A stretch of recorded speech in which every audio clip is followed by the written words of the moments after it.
for an assurance about what we do not see. Hebrews 11:1. How do you build any muscle in the body? You work it. You practice, you lift weights, you increase the weight each time, you set aside time in your routine and schedule to work out. You take actions throughout the day to help you, such as eating healthy, stretching, walking. You're constantly looking for ways to improve and to make yourself better and to challenge yourself. And a lot of times you'll have like a role model or a trainer that you respect and that you look up to and that walks on the journey with you. If this is what it takes to build a real muscle, what does it take to build a faith muscle? Because I would argue that it's the same thing. So good. God says in Hebrews 13:5-7, I will never, under any circumstance, desert you, nor give you up, nor leave you without support, nor will I in any degree leave you helpless, nor will I forsake you, or let you down, or relax my hold on you. Assuredly not. We take comfort. So we take comfort and are encouraged and confidently say, the Lord is my helper in time of need. I will not be afraid. What will man do to me? Remember your leaders, for it was they who brought you the word of God. And consider the result of their conduct, the outcome of their godly lives, and imitate their faith, their conviction that God exists and is the creator and ruler of all things, the provider of eternal salvation through Christ, and imitate their reliance on God with absolute trust and confidence in his power, wisdom, and goodness. So that was Hebrews 13:5-7 in the Amplified. So I'm just going to unpack that for a minute. First of all, God promises to never leave us or forsake us. He promises to never give us up, never relax his hold on us. And then the second part is that we can take comfort and be confident that we know that God is our helper. He's with us in all times, good or bad.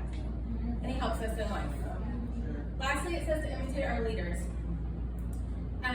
We have several leaders in the church. We have leaders, our pastors, we have leaders in the internship, and then we have the biblical leaders. And they set the example of faith and trust in God and in his power. And there are so many examples, but the one I wanted to break down was Abraham real quick. So God promises Abraham that he's going to be the father of nations. Right? He said, you have more sons, more descendants than the sand on the seashore and the stars in the sky. Did you know, of course, that it took 25 years for this promise to be fulfilled? And at the time that Abraham was promised it, he had no children. However, 10 years into this promise, Abraham and his wife Sarah got impatient, and they wanted to take things into their own hands. And that was how they had Ishmael. And if you didn't know, Ishmael is the father of the Muslim nation, a nation that has killed millions of Christians specifically, and has caused so much destruction because of that disobedience. However, also over the years, Abraham had built such unwavering trust in God. So when God asked him to sacrifice Isaac, his only legitimate son, the promise that he was promised from God, he had such unwavering trust and obedience and faith, and he knew that God would come through in some way and provide for him. He built that trust over time.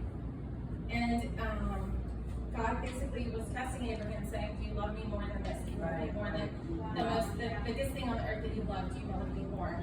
And Abraham passed the test despite all of the failures and all of the things and the shortcomings.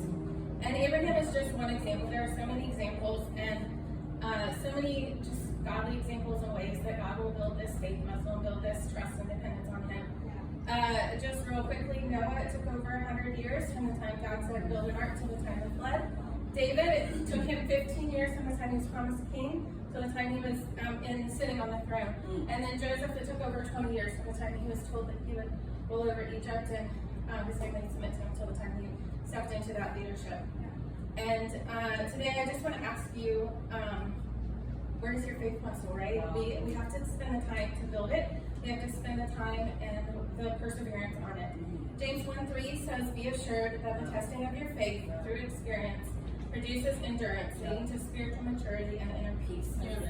So, sometimes we say, like, God, why would you do it this way? Like, why would you let all these bad things happen? Like, when this is my promise, what, why? We ask all the why questions. And I would just encourage you to read Job. That's one of your favorite book in the Old Testament.